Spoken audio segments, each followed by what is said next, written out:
اعوذ باللہ من الشیطان الرجیم بسم اللہ الرحمن الرحیم الحمد للہ الذی ہدانا لہذا وما كنا لنہتدی لولا ان ہدانا اللہ لقد جاءت رسل ربنا بالحق الصلاۃ والسلام علی رسول الثقلین محبوب رب المغربین والمشرقین جد الحسن والحسین بالقاسم محمد اللہم صلی علی محمد وعجل فرج مشہور ولعنۃ اللہ علی اعدائہ من العناء الی قیام یوم الدین اما بعد فقد قال اللہ سبحانہ تبارک و تعالی فی کتابہ المجید والفرقان الحمید وہو قولہ الحق بسم اللہ الرحمن الرحیم یا ایھا الناس اعبدوا ربکم الذی خلقکم والذین من قبلکم لعلکم تتقون۔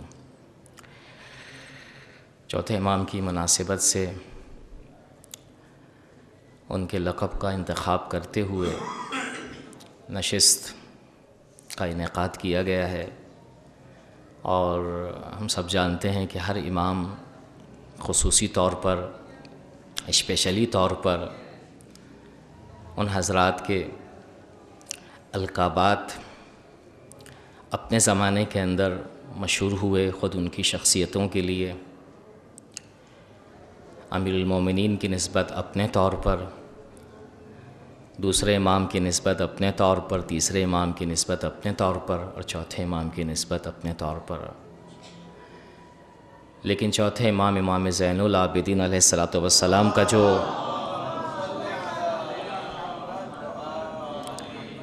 دور رہا، خصوصی طور پر امامت کا دور، 35 سال کا امامت کا دور ہے، بعض تاریخوں میں 34 سال ہے، لیکن مشہور 35 سال ہے۔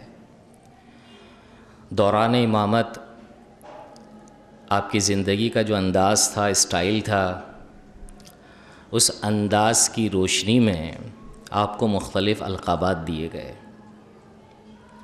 اور معروف ترین لقب زین العابدین اور اسی طرح سید ساجدین۔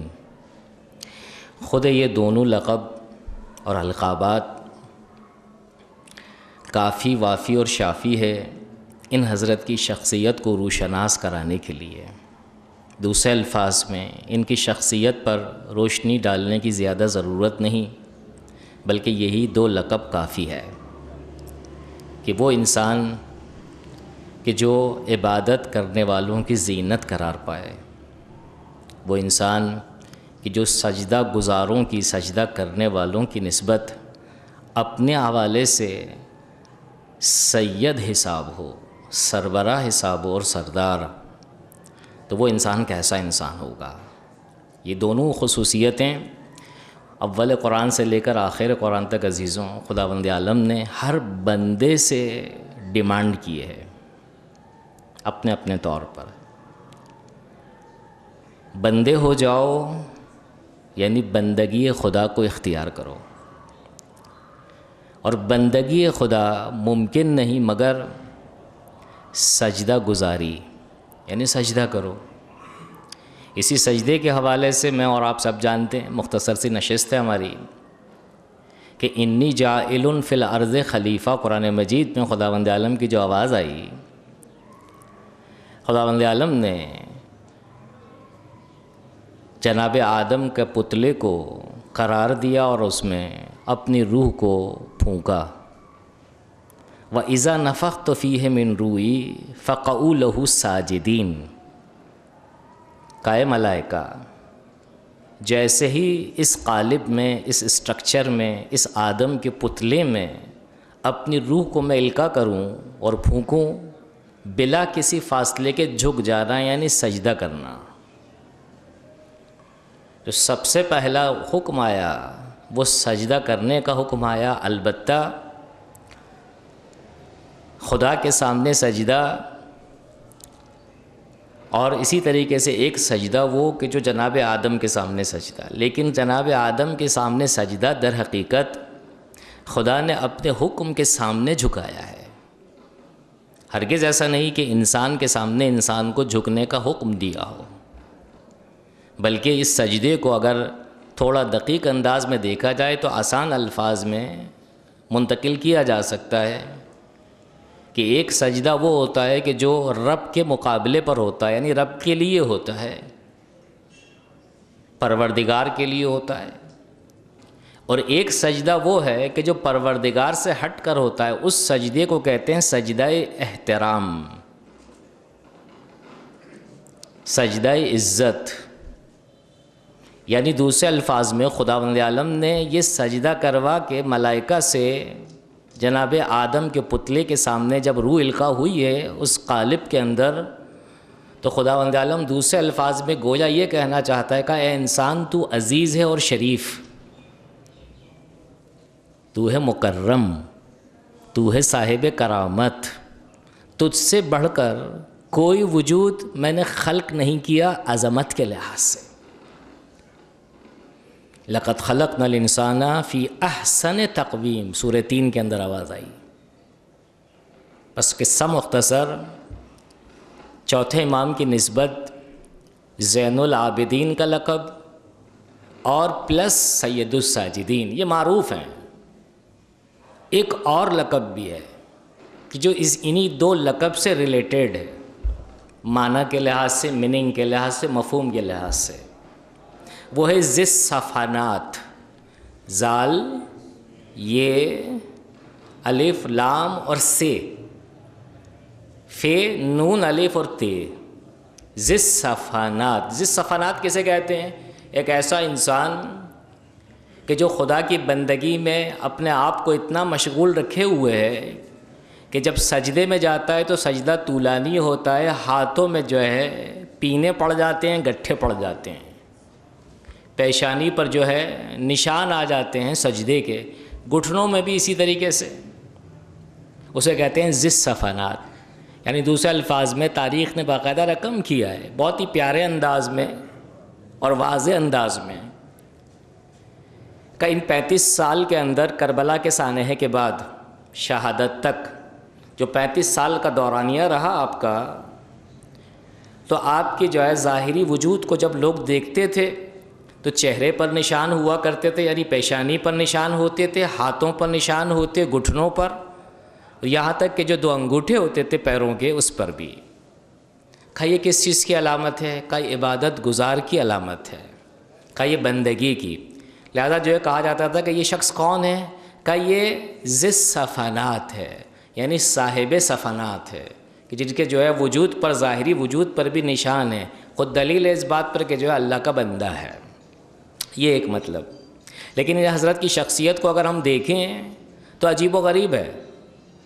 35 سال کے دور کے اندر کربلا کے سانحے کے بعد اگر تاریخ اٹھا کے دیکھیں، مختصر سی نشست ہے ہماری، سے اشارہ کر کے آگے بڑھ جاؤں گا کہ آپ کا دور امامت بہت ہی کسمہ پرسی کا دور تھا۔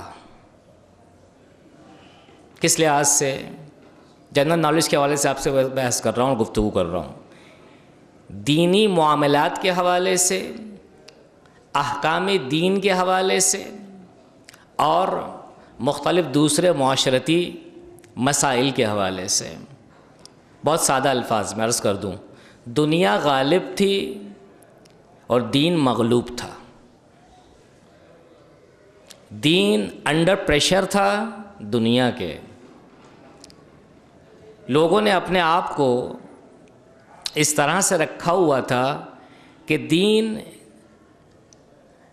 گوشہ و کنار کا نام ہے، یعنی اس کو سائڈ پر رکھیں، مسجد کے اندر آئیں نماز پڑھیں، بہت غور سے سنیے گا، مسجد میں آئیں نماز پڑھیں، مسجد میں آئیں دعائیں پڑھیں، مسجد میں آئیں دوسرے اذکار، سب کے سب، لیکن مسجد سے باہر آئے نماز و روزہ و حج و دینی احکام و ساری چیزیں مسجد کے اندر چھوڑ کر باہر آئیں۔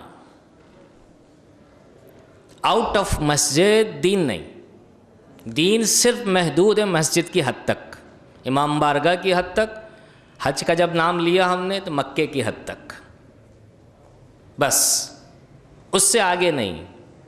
یہ صورتحال تھی، جبکہ جو کیا میں اور آپ سب جانتے ہیں، تازہ تازہ فریش وہ سانحہ پیش آیا تھا کہ جو سید الشہداء کے حوالے سے، یعنی کربلا۔ کچھ ہی مدت پہلے رسول خدا کی رحلت ہوئی تھی، امیر المومنین تھے، دوسرے امام بھی موجود تھے، یعنی وہ معاشرہ تازہ دم تھا دینی حوالے سے، مگر یکا یک ان حضرت کا دور آیا نہیں اور کایا پلٹی نہیں۔ اب ان حضرت نے کیا کام کیا اور کس طرح سے کام کیا؟ دین کے حوالے سے، کیونکہ امام تھے، وقت کے امام تھے، ان کی ذمہ داری تھی۔ جس طرح سے مجھے اور آپ کو جو ہے آج معلوم ہو رہا ہے، 1400 سال پہلے حضرت جب موجود تھے، ہمیں آج افسوس ہو رہا ہے کہ جو ہے دین کا کام کیوں اس قدر جو ہے سست ہوا، یا یہ کہ جو کیا ہے بالکل ہی جو ہے دین پر جو ہے دنیا غالب۔ تو کچھ تو ہونا چاہیے تھا۔ امام نے جو ہے کیا کیا، کس طرح سے جو کیا ہے فیس کیا اس دور کو، اپنی ذمہ داریوں کو کس طرح سے انجام دیا۔ اور مجھے یقین ہے آپ میں سے جو ہے سب تقریباً ہر ایک جانتا ہے کہ آپ نے آستین اوپر کی، کمر بستہ ہوئے، جو انداز اپنایا آپ نے وہ عجیب و غریب ہے۔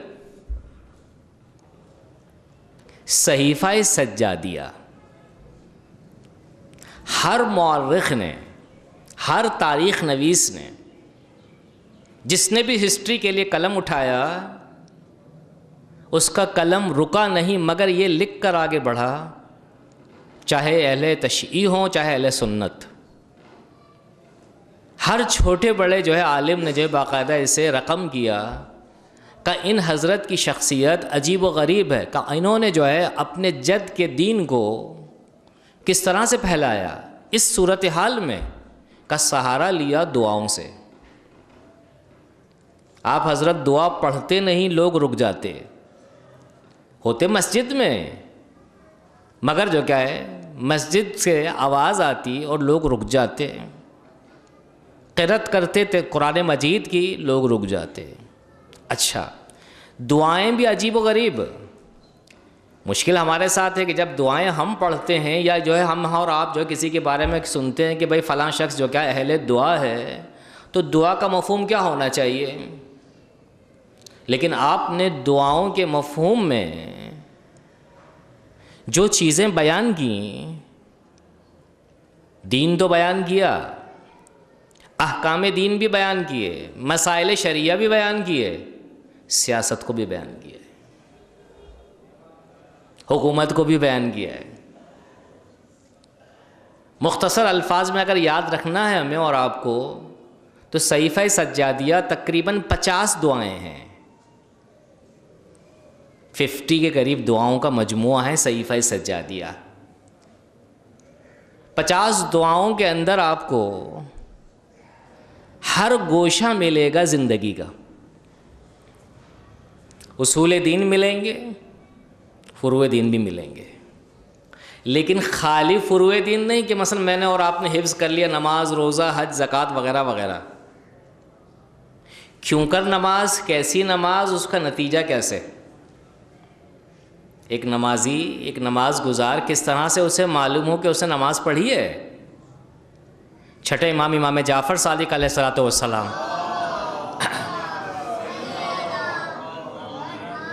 حتماً گوہر بار فرمان سنا ہوگا آپ نے کہ کسی سوال کرنے والے نے سوال کیا، یا ابن رسول اللہ کیسے معلوم ہو کہ ہماری نماز قبول ہوئی ہے؟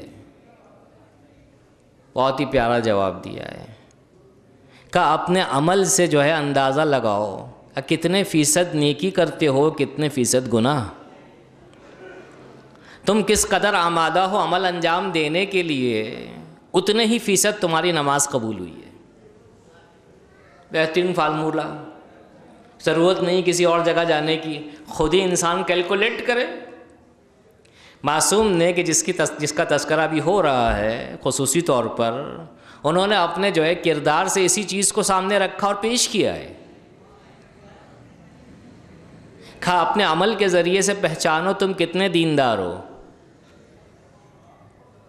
تم اپنے عمل کے ذریعے سے پہچانو کتنے با ایمان ہو۔ تمہارا عمل خود جو ہے اس کی ایک زبان ہے، وہ تمہیں بتلائے گی کہ تم دیندار ہو یا نہیں۔ 50 دعاؤں کے ذریعے سے مولا نے اصول دین اور فروع دین کی تشریح فرمائی ہے۔ بہت آسان دوسرا پوائنٹ یاد رکھنے کے حوالے سے اسی سے ریلیٹڈ گارنٹی ہے، دیکھ لیجئے، ایک مرتبہ جا کر آزمائش شرط ہے، ایک مرتبہ آزما لیں۔ اول صحیفہ سجادیہ سے لے کر آخر صحیفہ سجادیہ تک ہر دعا کا تقریباً جو حصہ ملے گا آپ کو وہ ہے صلوات۔ اللہم صلی علی محمد وآل محمد، یہ فلسفہ ہے پورا اصول دین کا، یہ ٹیچنگ ہے، ٹریننگ ہے۔ کیونکہ ہم نے عرض کیا تھوڑی دیر پہلے، وہ 35 سال کا دور جو آپ کو ملا امامت کے حوالے سے، دین برائے نام تھا، دنیا غالب تھی۔ اگر اس کو جو ہے دوسرے الفاظ میں ڈیلیور کرنا مقصود و سمجھنا تو کیا مطلب اس کا کہ دنیا غالب دین مغلوب کا توحید کو کوئی جانتا نہیں تھا مگر برائے نام، محمد و آل محمد سے واقفیت نہیں تھی، اصول دین سے بے بہرا تھا وہ معاشرہ۔ صلوات کے ذریعے سے بار بار ہر دعا کے ایک جملہ کہا نہیں، دعا پڑھی نہیں، دعا جو ہے کے لیے ہاتھ اٹھائے نہیں مولا نے، پہلے صلوات اور بعد میں صلوات۔ اللہم صلی علی محمد عجل فرج۔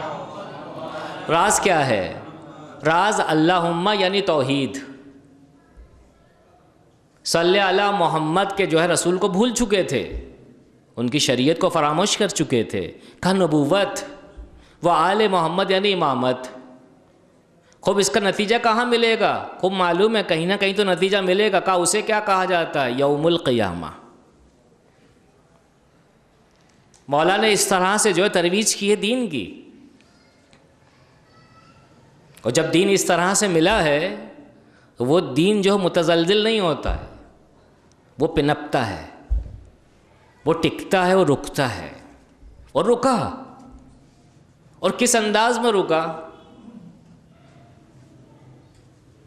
چوتھے کے بعد پانچویں امام آئے نا، پانچویں امام کی خصوصیت کیا تھی؟ بہت ساری خصوصیات تھیں، برجستہ جو خصوصیت تھی، آپ نے حوزہ علمیہ کی یعنی ایک یونیورسٹی کی بنیاد ڈالی،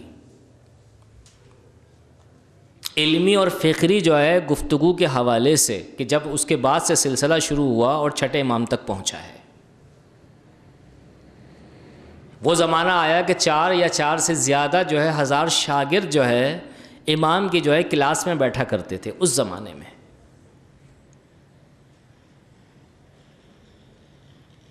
ملاحظہ کریں اس دور کو کہ جس دور کے اندر جو ہے دین جو ہے ناپید ہونے کے برابر، بالکل ناپید تھا۔ سہارا کس نے دیا؟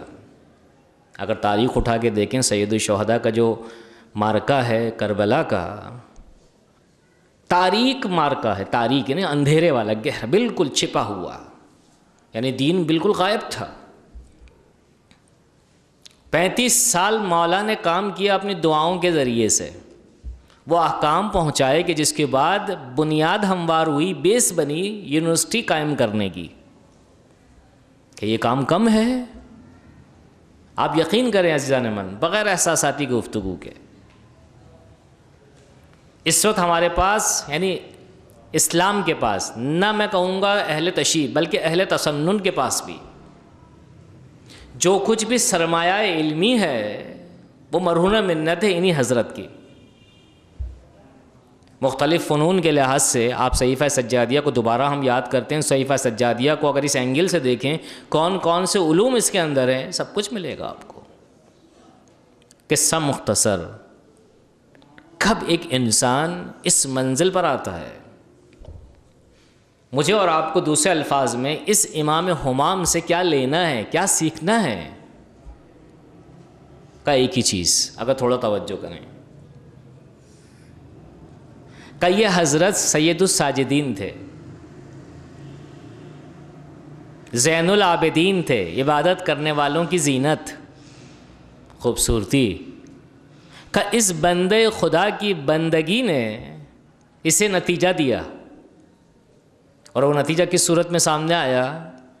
اس یونیورسٹی کی صورت میں کہ جو فکر دین، علم دین اور ایک انسان کے حوالے سے کہ جو اوج پر پہنچتا ہے وہ نتیجہ دیا ہے۔ لہٰذا یہیں سے کنکلوڈ کرتے ہیں، پھر آگے بڑھتے ہیں۔ میں اور آپ بھی اس وقت بھی گارنٹی سے کہتے ہیں، ہم اگرچہ عاجز ہوں، اگر میں اور آپ بھی خدا کی بندگی میں، علیکم السلام، بندگی میں اپنے آپ کو مشغول رکھیں جس طرح سے مشغول رکھنے کا حق ہے، دوسرے الفاظ میں اس طرح سے بندگی کریں کہ جس طرح سے بندگی ہونا چاہیے، یقیناً 100% ہی نہیں بلکہ 200% خدا نتیجہ دیتا ہے جس چیز کی بھی آرزو ہم رکھیں۔ اور سب سے بڑی آرزو خود خدا کہتا ہے قرآن مجید میں بندگی کے حوالے سے۔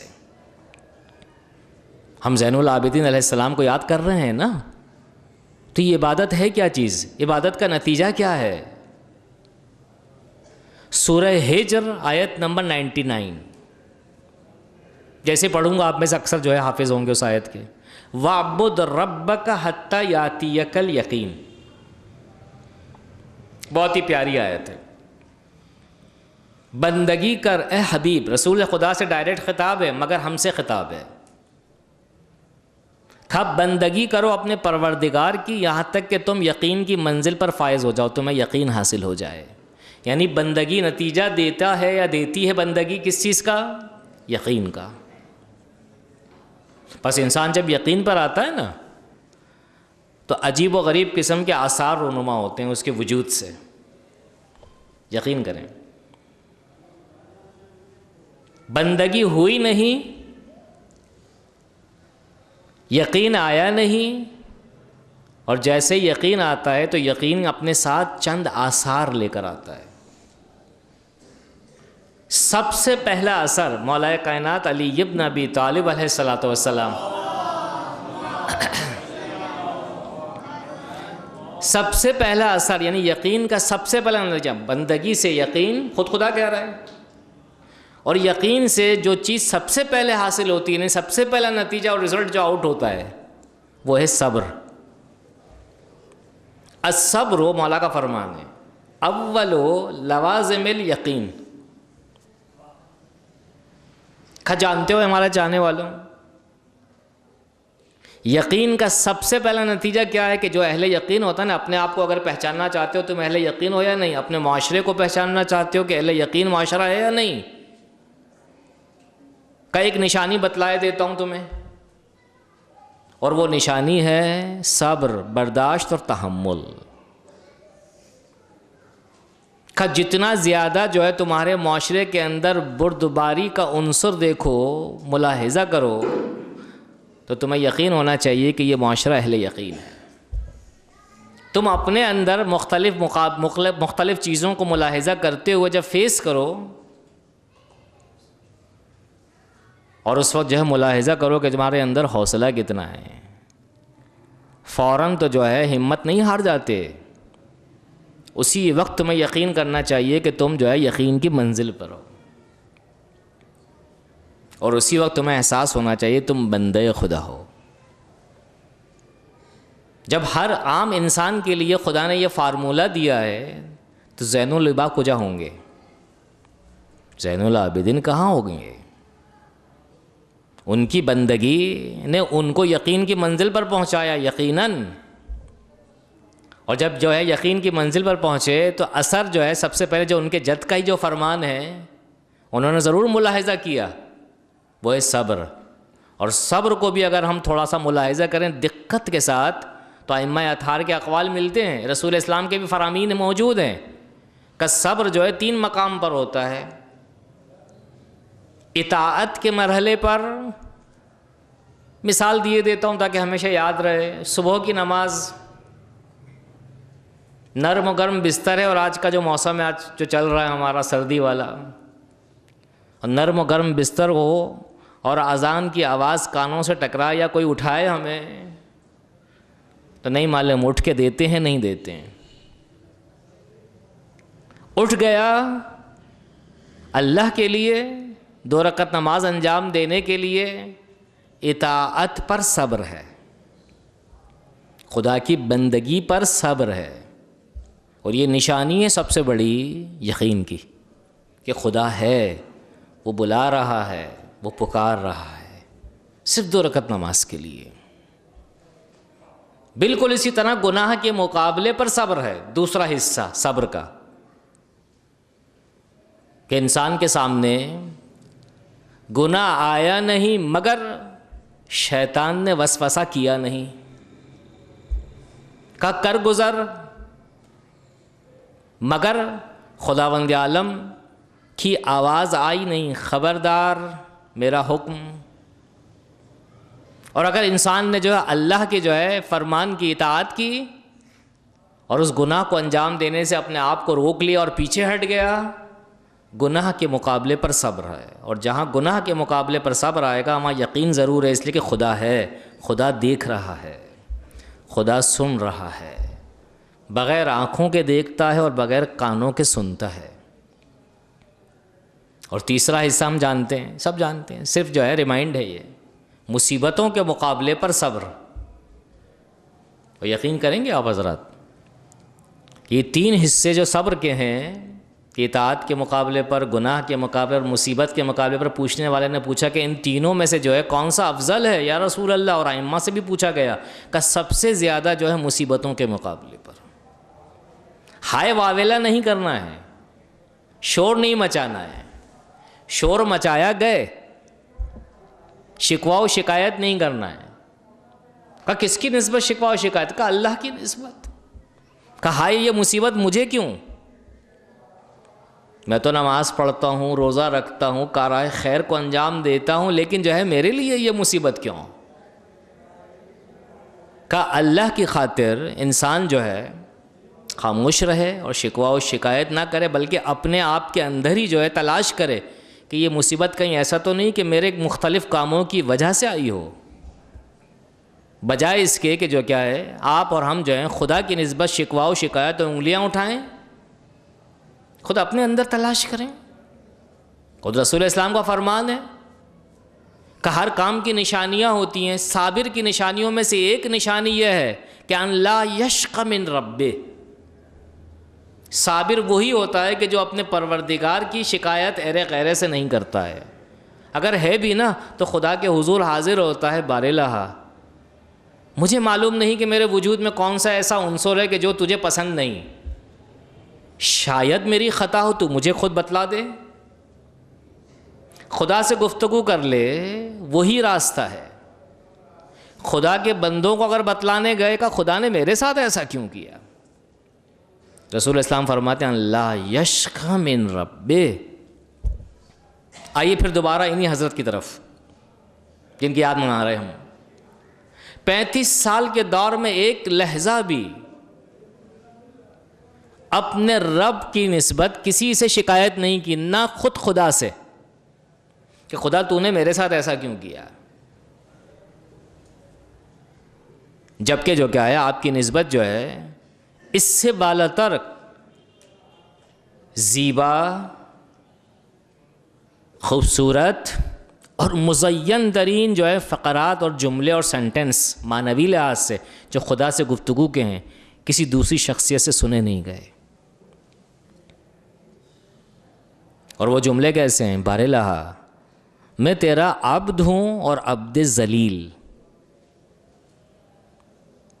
مگر عبد کو جو ہے اجازت ہوتی ہے مولا کے سامنے چوں چرا کرنے کی، وہ عبد نہیں۔ کون کہہ رہا ہے؟ یہی حضرت جس کی یاد منا رہے ہیں۔ الہی مفات الجناح کے اندر ہے، تعقیبات کو دیکھ لیں جا کر، چھوٹے چھوٹے سے جملے ہیں، چھوٹے چھوٹے سے 2 چھوٹے چھوٹے جملے ہیں، مناجات کے ہوتے ہوئے عین مناجات کے ساتھ ساتھ معرفت کا خزینہ ہے یہ 2 جملے۔ ان 2 جملوں کے ذریعے سے مولا نے اللہ کا بھی تعارف کروایا اور اللہ کے بندے کا بھی تعارف کروایا کہ بندہ کسے کہتے ہیں اور رب کسے کہتے ہیں۔ بہت ہی لذیذ ہے۔ کیف ادعوک وانا انا، بہت لذیذ ہے۔ بار الہا یہ پہلا جملہ ہے کس طرح سے میں زین العابدین تجھ سے جو ہے دعا کروں جب کہ میں جانتا ہوں کہ میں ہوں، یعنی میں ناچیز ہوں، کچھ بھی تو نہیں. میں کس طرح سے اپنے آپ کو جو ہے جرأت دوں تیرے سامنے جو ہے کلام کرنے کی، اور کہوں کہ جو ہے مجھے کچھ دے. بندہ کبھی بھی طلب نہیں کرتا اس لیے کہ بندہ ہے. بندے کو اجازت نہیں، اگر واقعاً بندہ ہے کہ بندہ ہے. اور بلا کسی فاصلے کے دوسرا جملہ، الہی کیفا اخطأ رجائی منک وانت انت. مارکت العرا کلام ہے.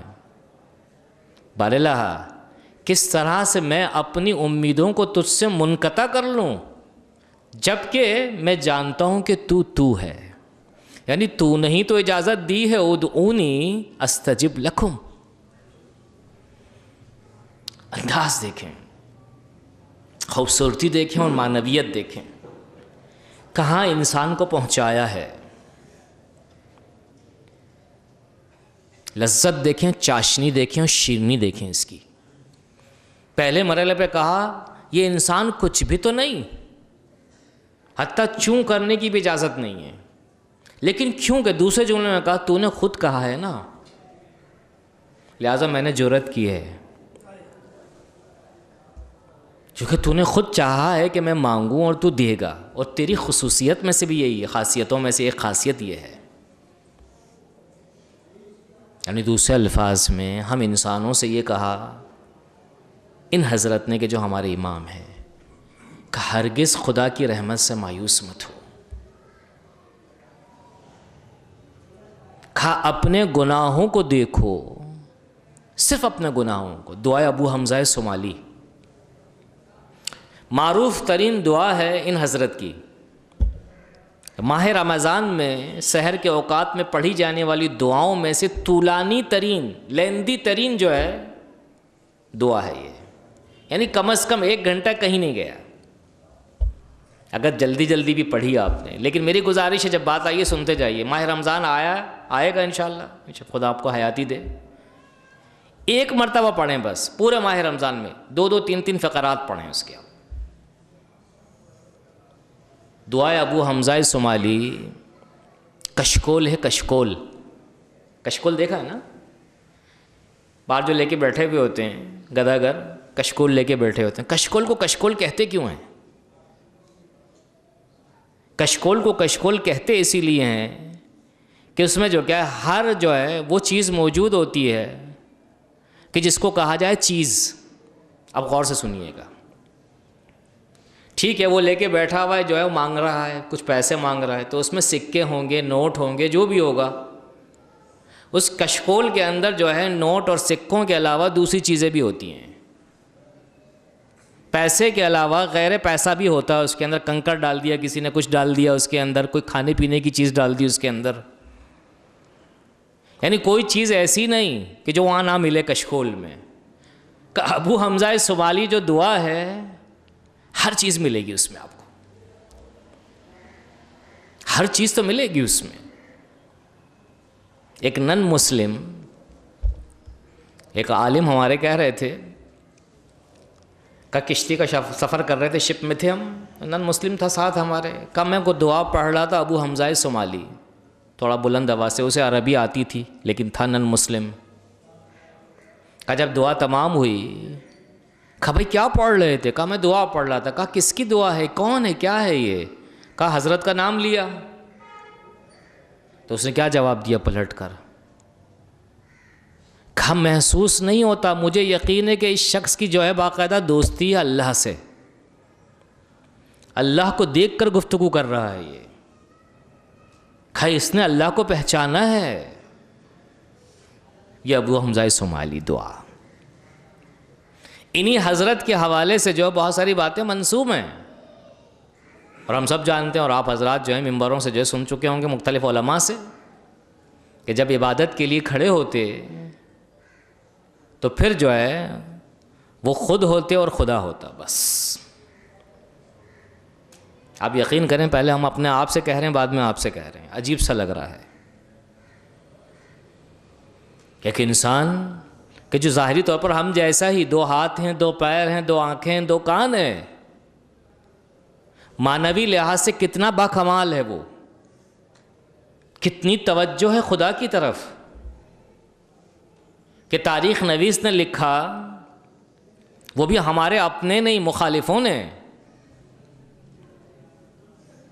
کا ایک مرتبہ جو ہے وہ سانپ جو ہے آگے سے جو ہے سامنے دیکھا، ان کی نظر گئی بھی، لیکن جو ہے آپ نے جو ہے اپنے آپ کو جنبش نہ دی، اور وہ آپ کے دونوں پیروں کے درمیان سے گزر گیا، اور دیکھنے والوں نے دیکھا کہ جو ہے ذرہ برابر آپ پر اس سانپ کی نسبت جو ہے کوئی خوف طاری نہ ہوا، کوئی کس چیز کی نشانی ہے؟ خدا کے حضور کی، اس کے دربار میں حاضر ہونے کے لحاظ سے۔ میں اور آپ بھی جب جو ہے نماز کے لیے آمادہ ہوتے ہیں تو پہلے جو ہے تکبیر کہنے سے پہلے عام طور پر سنا ہوگا آپ نے، یا استغفر اللہ ربی واتوب الیہ کہتے ہیں ہم اور آپ، الہی عبدک ببابک یہ بھی کہا جاتا ہے، لیکن ایسے ہی نہیں کہا جاتا، یہ دوسرے امام سے منسوب ہے دعا یہ کہ بار الہ تیرا بندہ تیرے در پر حاضر ہے۔ خوب جب ہم یہ اور آپ کہتے ہیں اور تکبیرۃ الاحرام کہتے ہیں تو ہماری کیفیت کیسی ہونی چاہیے؟ یعنی ہم دروازے کے اندر داخل ہو چکے ہیں اب۔ اللہ اکبر۔ سوال، باتیں بہت زیادہ ہیں آخری مرحلے پر۔ عبد کہتے کس کو ہیں؟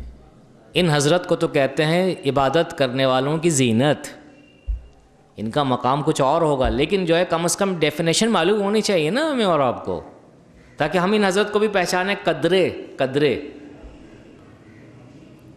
چھٹے امام جعفر صادق علیہ الصلوۃ والسلام،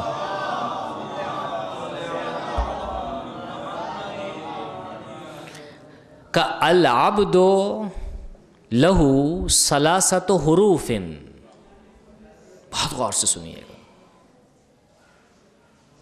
کا عبد کسے کہتے ہیں؟ کہ آؤ میں تمہیں سمجھاتا ہوں، مکتب کا سرپرست۔ کا عبد کے کتنے حرف ہیں؟ کا 3 حرف ہیں۔ بیٹھے بیٹھے افراد سامنے سوال کیا مولا نے، کتنے حرف ہیں؟ کہا مولا 3 حرف ہیں۔ کہا کون کون سے؟ کہا یہ بھی کوئی سوال ہے؟ نہیں بتلاؤ کیا ہے؟ کہا عین ہے، بے ہے اور دال ہے۔ کہا بتلاؤ عین کی میننگ کیا ہے، بے کی میننگ کیا ہے اور دال کی میننگ کیا ہے؟ کہا مولا اس کے معلوم نہیں معلوم۔ کہا میں تمہیں بتلاتا ہوں۔ کہا عبد نہیں ہوتا مگر عین کی میننگ اس کے وجود میں ہونی چاہیے۔ کہا عین کی میننگ جانتے ہو؟ کہا نہیں جانتے۔ کہا علمہ باللہ، کہا عبد وہی ہوگا کہ جس کے پاس علم ہو، یعنی وہ جانتا ہو خدا کو، پہچانتا ہو۔ ورنہ عبادت کے لیے انسان کھڑا ہو، معبود کون ہے، کیسی عبادت؟ مولا فرماتے علمہ باللہ، بہت کچھ کہا جا سکتا ہے اس کے ذیل میں، آگے چلیں۔ بے کسے کہتے ہیں؟ عبد کا بے کس معنی پر دلالت کرتا ہے؟ کہ نہیں معلوم۔ بونہ اما سوی اللہ، بہت لذیذ ہے۔ کہ عبد خدا وہ ہوتا ہے کہ جو اللہ کے علاوہ ہر چیز سے دور ہوتا ہے۔ باؤن کہتے ہیں دوری، عربی زبان میں باؤن، اردو زبان میں دور ہونا۔ بونہ اما سوی اللہ، اللہ کے علاوہ ہر چیز سے دور ہونا۔ 2 اور دال آخری رہ گیا۔ کہ دال کی میننگ کیا ہے؟ کہ نہیں معلوم۔ دنوہ من اللہ بلا کیف ولا حجاب، دال کے معنی ہے کہ بندہ خدا وہ ہوتا ہے کہ جو اللہ سے نزدیک ہوتا ہے، اتنا نزدیک ہوتا ہے، اتنا نزدیک ہوتا ہے کہ بندے اور معبود کے درمیان میں کوئی حجاب نہیں ہوتا، کوئی حجاب نہیں ہوتا ہے۔ یعنی ہمیشہ دوسرے الفاظ میں بندہ خدا کو حاضر و ناظر جانتا ہے۔ بس لہٰذا عزیزان من، ہر امام ہمارا ایسا، کوئی شک نہیں. کیوں کر جو ہے 1,24,000 پیغمبر، جنرل نالج کے حوالے سے آپ سے بات کر رہا ہوں، 1,24,000 پیغمبر، سب کے سب نبی. ہر نبی کی ایک خصوصیت، توجہ ہماری جانب رہے، اور ہر خصوصیت والا جو نبی تھا دوسرے نبی کی خصوصیت سے ڈیفرنٹ. ہر ایک کے پاس معجزہ دوسرا. لیکن ایسا کیوں؟ ہر زمانے کے تقاضے کے ساتھ. قصہ مختصر، بہت ساری باتوں کو اسکپ کیے دیتا ہوں جنرل نالج کے حوالے سے. ہر دور کا ایک تقاضا ہوا کرتا تھا، اس تقاضے کے ساتھ ہر نبی کو خداوند عالم ایک معجزہ عطا کرتا تھا کہ جو زمانے کے ساتھ ٹیلی کرتا تھا. بالکل ایز اٹ از ہر امام کی خصوصیت ہوا کرتی تھی. امیر المومنین کی اپنی خصوصیات اسپیشلی اپنے زمانے کے ساتھ، امام حسن مجتبیٰ کی اپنی، امام حسین کی اپنی، چوتھے امام کی اپنی. دور کے تقاضے کے ساتھ یہ سارے القابات ان کو دیے گئے. ورنہ جب ایک مرتبہ امام محمد باقر علیہ الصلوۃ والسلام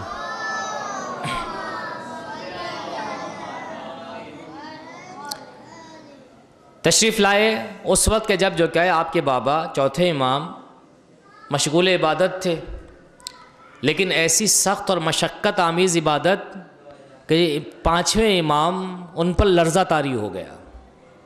کھڑے رہے کہ جب تک فارغ نہیں ہوتے ان سے گفتگو نہ کر لوں نہیں جاؤں گا یہاں سے. مولا کی عبادت تمام ہوئی، چوتھے امام نے بھی محسوس کیا کہ جو ہے فرزند کھڑا ہے میرا. اے محمد کس لیے کھڑے ہو؟ کہا بابا آپ اتنی عبادت کر رہے ہیں. بس اتنا کہا تھا. مولا نے جو ہے پانچویں امام سے ہی کہا، اپنے بچے سے، اپنے بیٹے سے ہی کہا جاؤ فلاں جگہ پر جو ہے ایک کتاب رکھی ہوئی ہے وہ لے آؤ. جب وہ لائے اور لانے کے بعد جو ہے اسے کھول کر جو ہے پڑھنا شروع کیا. کہا دیکھو میں پڑھتا ہوں تمہیں. کہا امیر المومنین کس طرح سے عبادت کیا کرتے تھے؟ کہا اس سے تو کم ہے، یہ ان کے برابر کون پہنچے گا. تو لہذا یاد رکھیں، اگر زین العابدین کہا گیا ان کو تو اپنے زمانے کے لحاظ سے، سید الساجدین کا لقب دیا گیا تو اپنے زمانے کے لحاظ سے، ذی الصفنات کہا گیا تو اپنے زمانے کے لحاظ سے. ورنہ امیر المومنین کو مشہور معروف قصہ ہے ان کے نزدیک کہ ان کے 1000 درخت اور ہر درخت کے پاس جو کیا جا کر 2 رکعت نماز پڑھتے تھے روزانہ. لیکن کیسے ممکن ہے؟ کیسے ممکن ہے؟ لیکن یاد رکھیں عزیزان من، یہ جنرل نالج کے حوالے سے میں نے آپ سے کہہ دیا، پھر کبھی موقع ملے گا انشاءاللہ تو آپ کی خدمت میں عرض کریں گے کہ انبیاء کرام کے اپنے معجزات، ان کے اپنے القابات. خود لقب ان کا خالی لقب نہیں تھا بلکہ معجزہ تھا، کرامت تھی ان کی، کہ جس کی بنیاد پر جو کیا ہے ان کو پہچانا جاتا تھا.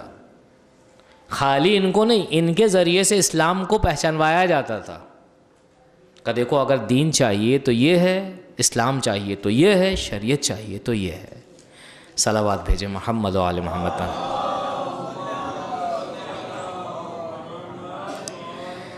بس آخر میں سمیٹتے ہیں اور عبادت کے حوالے سے ملاحظہ کریں، سجدوں کے حوالے سے ملاحظہ کریں کہ عبادت اور سجدہ دونوں مل کر جو ہے خداوند عالم کی پہچان ہے. خود انسان اس کو پہچانتا ہے اور دوسروں کو بھی جو ہے پہچان کرواتا ہے.